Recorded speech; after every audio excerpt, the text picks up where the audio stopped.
بسم اللہ الرحمن الرحیم۔ بے جان نے جانے عالم کی خبر دی، ان کنکریوں نے ایک درس دیا ہے، محبت کا سبق دیا ہے کہ جب نبی صلی اللہ علیہ وسلم کی عزت کا مسئلہ ہو جائے، جب نبی صلی اللہ علیہ وسلم کی ناموس و عظمت پر حملہ ہو تو پھر خاموش نہیں رہنا، پھر صدائے حق بلند کرنی ہوگی۔ اس لیے آج ہم برطانیہ کی سرزمین پر ہونے والے اس عظیم الشان جلسے میں اللہ کو حاضر و ناظر مانتے ہوئے، اللہ و رسول کو گواہ بناتے ہوئے،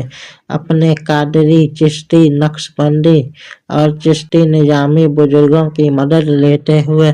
اللہ تعالیٰ کی قسم کھا کر آج یہ وعدہ کرتے ہیں کہ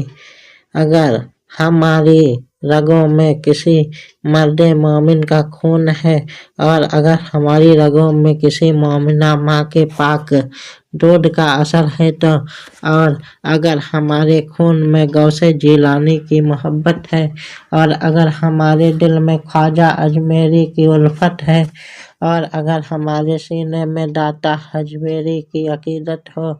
تو پھر آج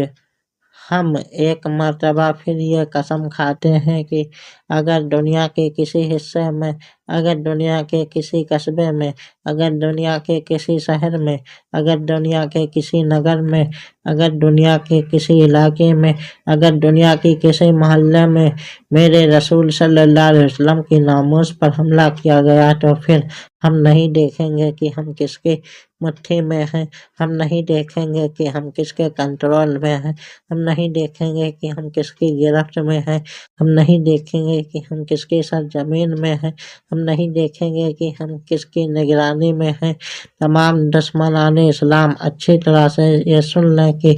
ہم یہ نہیں دیکھتے ہیں کہ ہم کتنے ہیں، ہم یہ نہیں دیکھتے ہیں کہ ہم کیسے ہیں، ہم یہ نہیں دیکھتے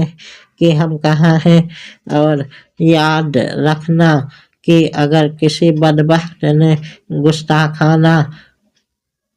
خاکوں کو چھپانے کی بات کی تو وہ پہلے تاریخ پڑھ لے، ان مسلمانوں کی غیرت کی ہسٹری اپنی نظر سے گزار لے کہ اگر ایک لعنتی راجپال گستاخانہ کتاب شائع کرتا ہے تو پھر اس سرزمین پر کوئی غازی علم الدین بھی پیدا ہوتا ہے اور اپنی نگرانی میں میرے رسول صلی اللہ علیہ وسلم کی عظمت و ناموس پر حملہ کرنے کی پلاننگ کرنے والے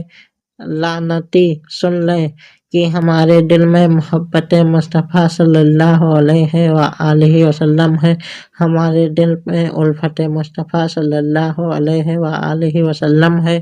اور ہم میں کوئی ناموس رسالت کے تحفظ کے لیے جان دے دینے والا مرتا نہیں ہے بلکہ شہید ہوتا ہے، اور جو بچ جاتا ہے وہ غازی ہوتا ہے، اور مرتے تو گستاخ ہیں، شہید تو وہ ہوتا ہے کہ بار بار پھر شہید ہونے کی خواہش کرتا ہے، اور مرتا وہ ہے جو شرمندہ ہوتا ہے۔ ہم ناموس رسالت پر ہونے والے حملوں سے خاموش رہ کر قیامت کے دن رسول اللہ صلی اللہ علیہ وسلم کی بارگاہ میں شرمندہ نہیں ہونا چاہتے، بلکہ ہر تحفظ ناموس رسالت صلی اللہ علیہ وسلم پر جان کا نذرانہ دے کر امر ہونا چاہتے ہیں۔ اسی لیے کوئی جرأت نہ کرے مسلمان کے ایمان کو آزمانے کی، کوئی جرأت نہ کرے مسلمان کی غیرت کو للکارنے کی۔ ارے مسلمانوں نے یہ بات اچھی طرح سے اپنے دل و دماغ میں بٹھا رکھی ہے کہ جب تک میں نہ مر مٹوں عظمت صاحبتہ پر خدا شاہد ہے کامل میرا ایمان ہو نہیں سکتا۔ ارے جان کا نذرانہ پیش کر دینا ہمارے لیے دنیا جہاں کی دولتوں سے بڑی سعادت ہے، اور اگر وقت آیا تو ہم یہ شہادت کبھی بھی ہاتھ سے نہیں جانے دیں گے، کیونکہ اگر کفر باد کرنے والا ہے تو مدینے والا آباد کرنے والا ہے۔ اللہ تعالیٰ نے اپنے حبیب صلی اللہ علیہ وسلم کو ہماری طرف بھیجا اور آپ صلی اللہ علیہ وسلم آخری رسول ہیں، اور اب ہم کسر ختم نبوت پر پہرا دینا بھی نہیں بھول سکتے۔ ہم ناموس رسالت صلی اللہ علیہ وسلم کے تحفظ کے لیے نوکری دینا کبھی چھوڑ نہیں سکتے۔ قرآن نے بتا دیا، ہم نے دل میں بسا لیا کہ محمد الرسول اللہ، محمد اللہ کے رسول ہیں۔ وآخر دعوانا ان الحمد للہ رب العالمین۔